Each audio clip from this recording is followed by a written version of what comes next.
Hi everyone. Today, we will show you how to change the name of a link in Canva.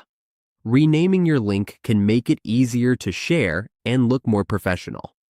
We will walk you through how to update your link name quickly.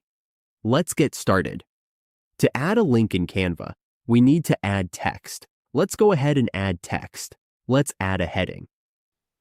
For example, let's use this text. Let's edit the text to something we want.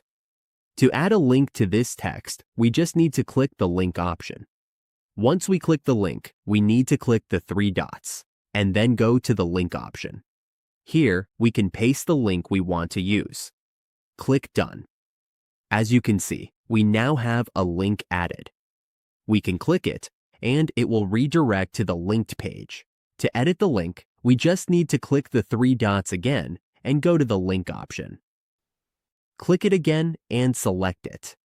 Now it has become a hyperlink and is properly aligned. If we want to edit it again, just click the link or the text and then select Edit Link. Here, we can update the link as needed, and that's it. We have successfully changed the name of a link in Canva.